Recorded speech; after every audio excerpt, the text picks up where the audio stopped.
What if Prince Reza Pahlavi were to be kind of taken out of the picture? God forbid. Would it A, be so demoralizing and essentially destroy the revolution? B, would it destroy the chance of people voting for a constitutional monarchy? And C, is there a chain of command below him for the people to kind of get behind? And like, where do his daughters kind of play into this entire thing? Yeah. So if if Prince Reza Pahlavi, if Prince Reza Pahlavi is assassinated by the Islamic Republic or the MEK or anyone like that, first of all, we have to. I just want to mention that we have to make sure that that doesn't happen. But if something like that happens, first of all, Prince Reza Pahlavi has created an entire structure, entire team with detailed plan and a whole bunch of people that are very very good at what they're doing, right, on the Nufti organization and the Iran Prosperity Project. And a lot of things that Princess Pahlavi is doing right now is with their guidance and their organization and everything like that, right? Second of all, Princess Pahlavi, his daughter Noor Pahlavi is next in line to be the queen of Iran, if after Princess Pahlavi, right? And I think if anything, that would make more people pro Pahlavi if something like that happens. I mean, I don't know if you have seen Noor Pahlavi. She's really, really good at what she does. She's very sophisticated. She's so good at speaking. She's very intelligent. And it also helps that she's very beautiful. And it's actually very also poetic that from we go from mullahs to having a woman as the head of state. So that's actually a very poetic thing. And I think that a lot of Iranians will be inspired by her being the head of state for sure. I think some Iranians who might not even be that as pro Princess of Pahlavi, once they see Noor Pahlavi, they will actually be encouraged to support her. So I don't think we're going to have. I mean, also the assassination of Princess of Pahlavi will get a lot of people. It would make it would cause it wouldn't cause people to lose hope. In fact, it would, I think, give a lot of add a lot of passion and a lot of eagerness to win. I mean, it will turn him into a symbol. It will turn him into even a bigger force against the Islamic Republic. So I don't think that that will serve them any purpose. In fact, if you want to make him even more legendary than what he is right now, then that's how you do it, right?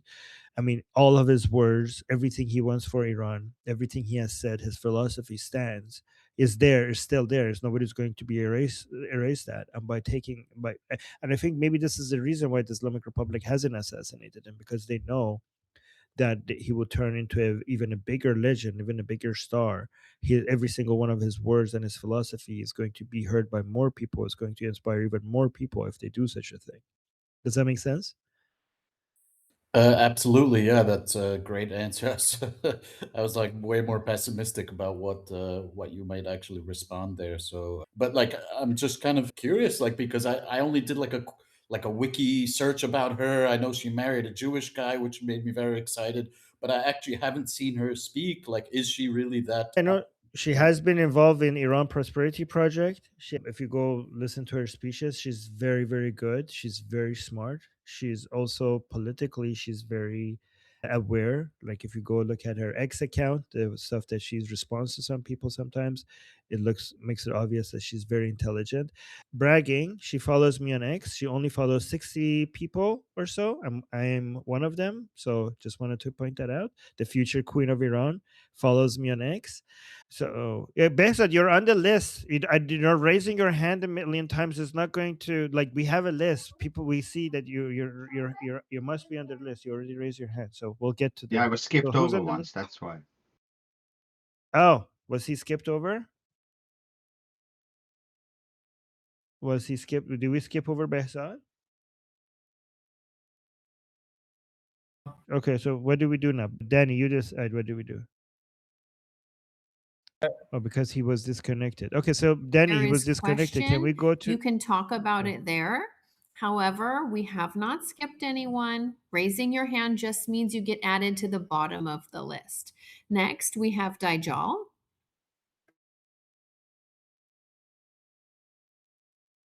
what's this?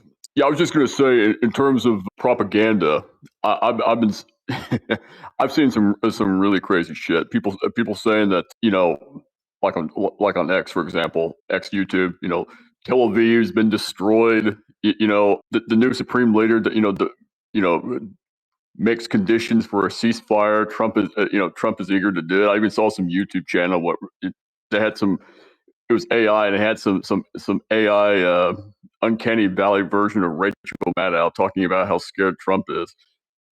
I've, seen, I've seen some really crazy shit. It's hilarious. But I was also going to ask: Does anybody? There was this priest that got killed in Lebanon. They're saying it was Israel that did it. I know they were fighting Hezbollah there, and I heard that Hezbollah went in there intentionally so they could be right beside the church, so they could accrue casualties, so they can blame Israel and everybody will hate them for it. Does anybody know more about that by any chance? Like Jeffrey, for example, or you, Armin? I could look it up. Hold on. I kind of know what happened. If you want to know from not an army Okay, side. short. Okay, yeah. Give us a short version. The Hezbollah came and started to do troubles near the church, and then they kicked them out. The people kicked them out, and then there was another politician that continue supporting Hezbollah all these years. He also came and they kicked him out, yelling at him, doing a full chaos. They were protesting against Hezbollah and about Lebanon army should take care of them and be there. And it's a big problem that the Lebanon army was not there. So it's a really good movement that happened. And this was the priest involved in this? After the first hit, the priest went to help to see if anybody needs something, and he didn't get the direct shot. He got from a small piece of something that flew. So let me just read the summary, and then we could move on from this here. So on March 9, 2026, Maronite priest Father Pierre Al-Rahi was killed by Israeli tank fire in the southern village of. He was struck by a second shell while trying to rescue parishioners wounded in an initial blast. His death has sparked international mourning and highlighted the dire situation of civilians caught in the intensifying conflict between Israel and Hezbollah. So yeah, that's what the news is. See. Okay. Yeah. Thanks. Thanks, Armin. Thanks, Hila. I was just curious about that. All right. Okay. Yeah. Thanks, man. Thank you. Okay. So to clarify, Armin, the list has always been in the chat. Nothing has been skipped. I think there can be sometimes confusion for people as to raising their hand after someone speaking and thinking that they're next and listening to the instruction and the list in the side chat. Next, we have a question from Alexia, and that is it true the new Khamenei is deceased or just in a coma, or is he just a cardboard box? Also, on a serious note, is it possible to watch daily as the fee per month here is more than what I pay for food a week? Sorry, I didn't get the second question. Is it possible to watch so maybe bypass the every other day, the premium, I think, as the fee per month where that person lives is more than what they would pay for food in a week? So give me their full name. I will just turn them into a premium member. Okay. Alexa, very good. what's the full? There is guys, only one. Yeah, go ahead. If you guys want access to our other group discussions and you can't afford so we have free public ones and then we have premium ones, and eventually we're gonna have VIP ones. But anybody who can't afford the monthly for that, just come into our group discussions and say, hey, I can't afford it, and I will just give you the full membership. I'm putting it in the chat for you momentarily. The next question is also one for me to read out, and it is, in Armin's opinion, The address bears clear signatures of such a move. What is your take on this, Armin? That seems Wait, incomplete.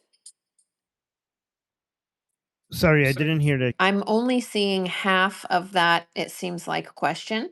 So I will ask for it to be reposted in the side for me. I will work on getting Alexia's full name. And next we will call up I got it. Bezad. Peop- Oh, go People ahead. already gave it to me. People already gave. Alexa, you're now a VIP member, so now you're gonna have access to all our group discussions. But I didn't answer Alexa. Alexa, just quickly, with Mojtaba, we don't really know what the news is. We're getting conflicting reports. We're getting reports that he's dead. We're getting reports that his leg is injured. We're getting, and he's in the hospital and he's in a coma and he doesn't even know yet that he's the supreme leader. But we also have reports that he's in the hospital, he's injured, and he's awake and he's aware.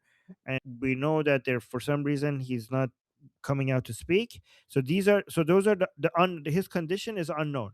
What we do know is that he's at least injured. Like even if he's alive, the injury part is real.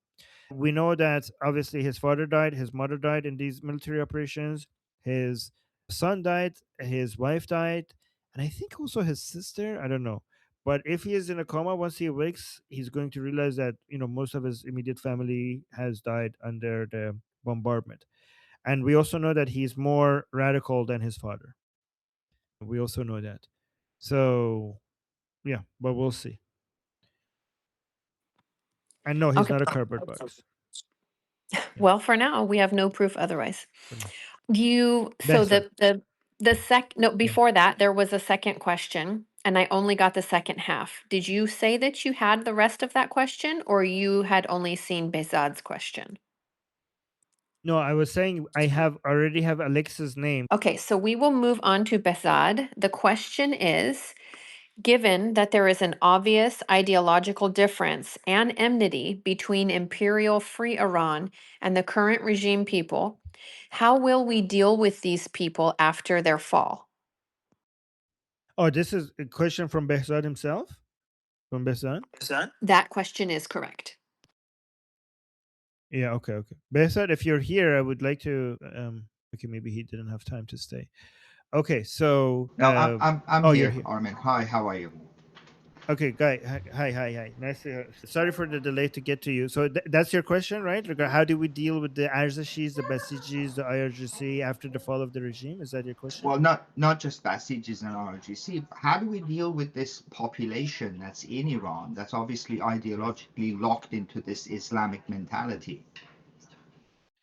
Yeah, so it's going to take years. Okay, it's going to take decades of dealing with them. So yeah, a lot of these people that you see in these, Hosseinias, all of the pro-regime people in Ashura Tasua, there is, like, even though they're a small percentage of the population, there's still a lot of them, right?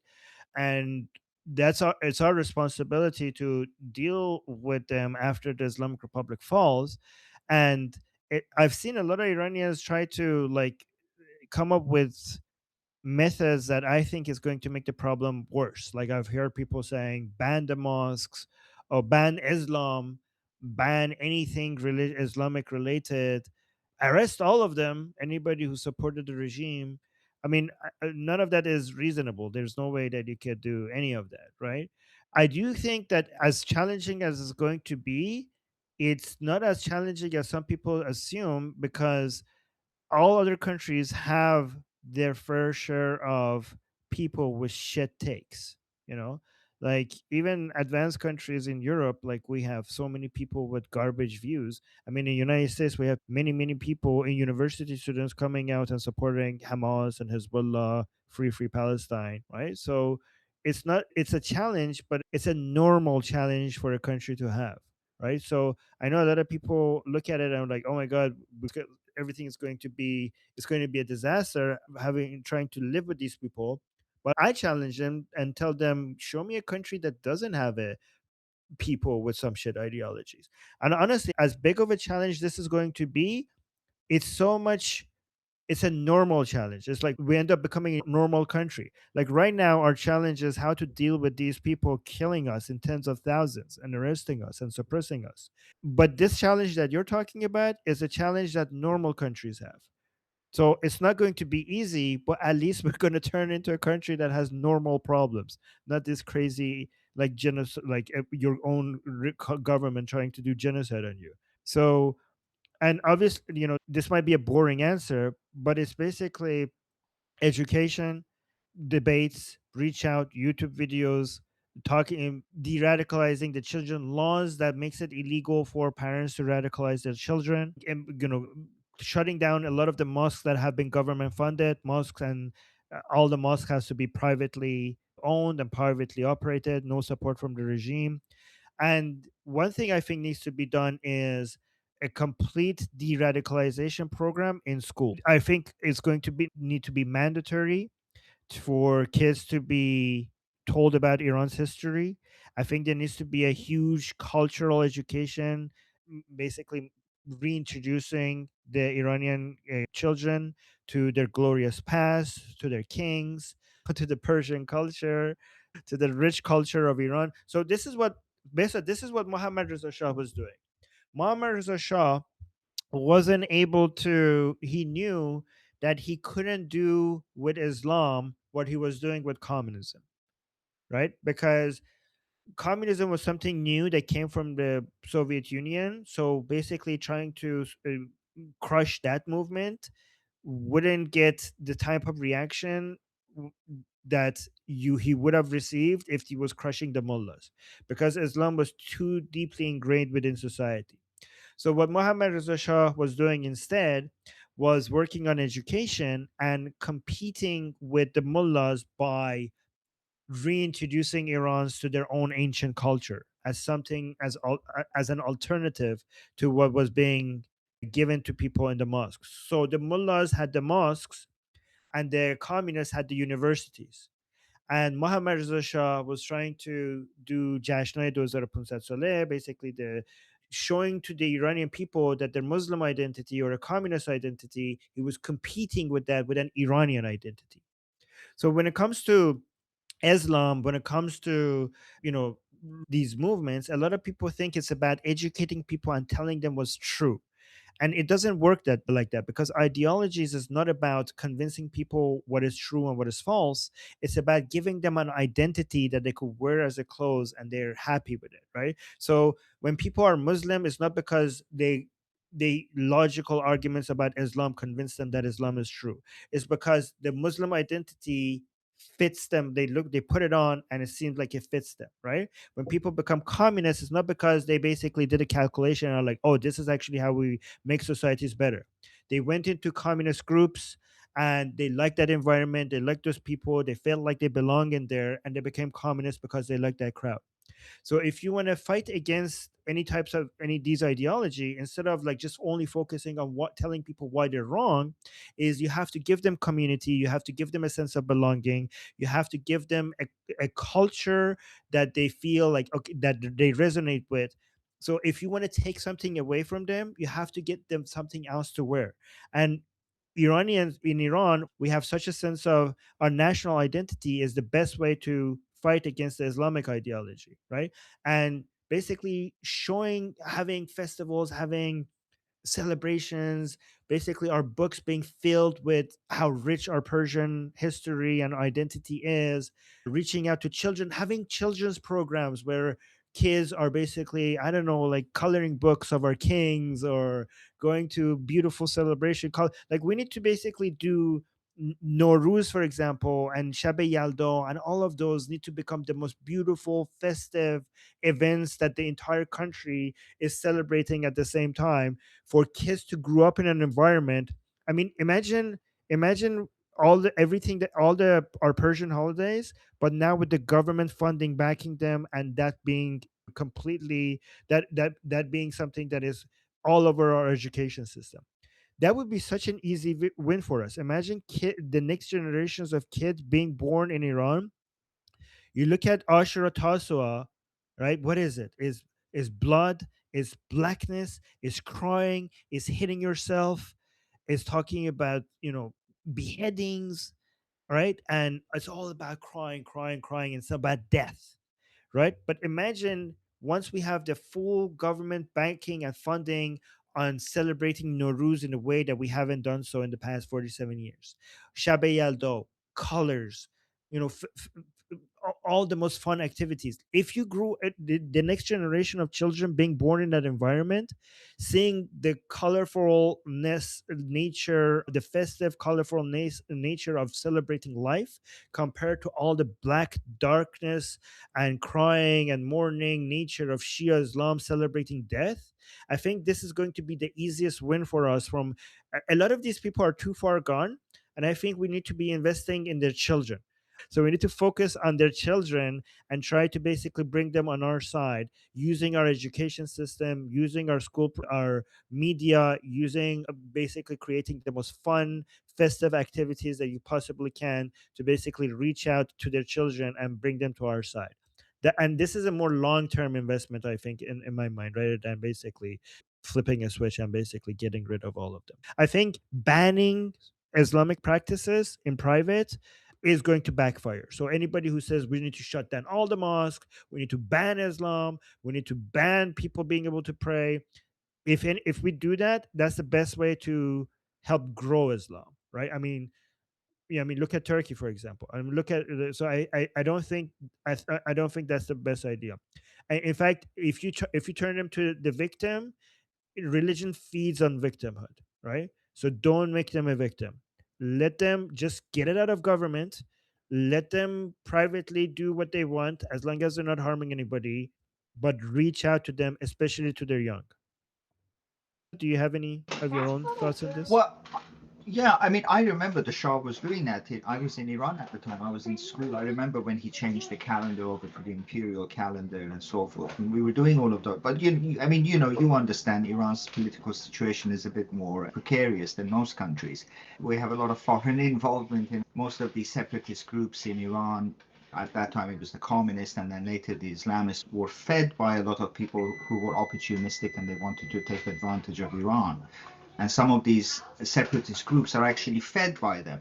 I mean, people talk about, for example, the Muslim Brotherhood in Egypt. That actually started as an academic endeavor back in the 1910s and 1912, I think, and it was hijacked later by the British and turned into they radicalized it. Most of these radical groups in Asia are very, very foreign backed.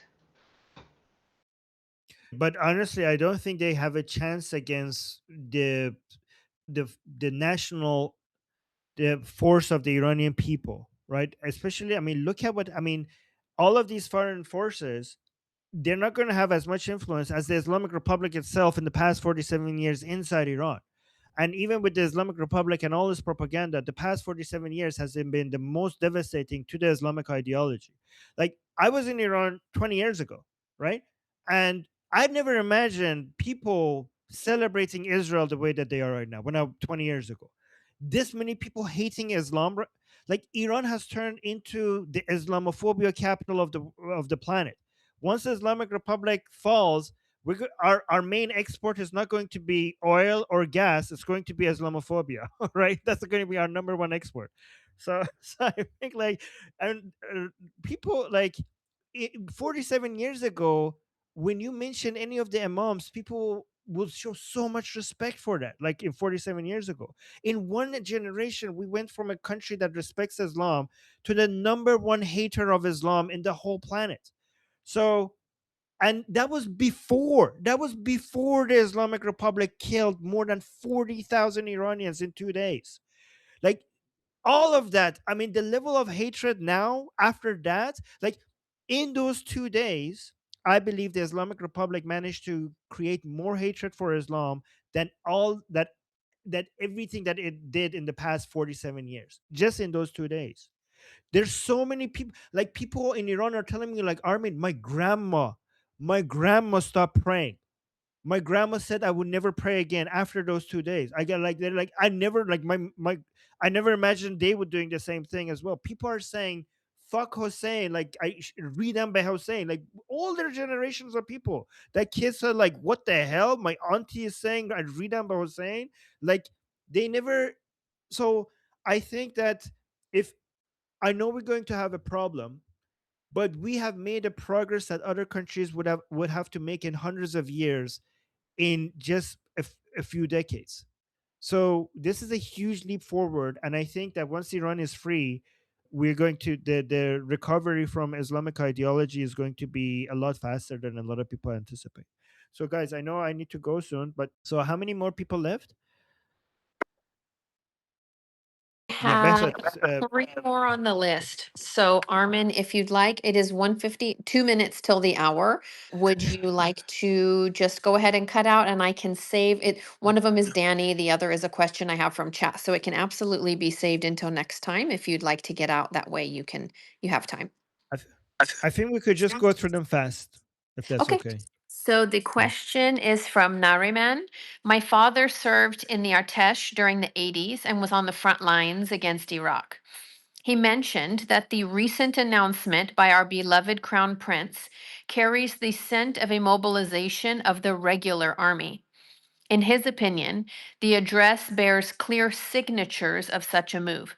What is your take on this, Armin? Yeah, I mean, your father is obviously more experienced than I, so for me to comment on this, but that's the sense that I got was the same thing. By the way, tell your father thank you for his service, by the way, protecting our borders. But no, basically, I got the same impression, but I wasn't very qualified to talk about that. But that's exactly the same. It was very direct. It seemed like he was giving his final commands before a battle to his army. That's exactly the sense that I got. But yeah, so short answer, yes.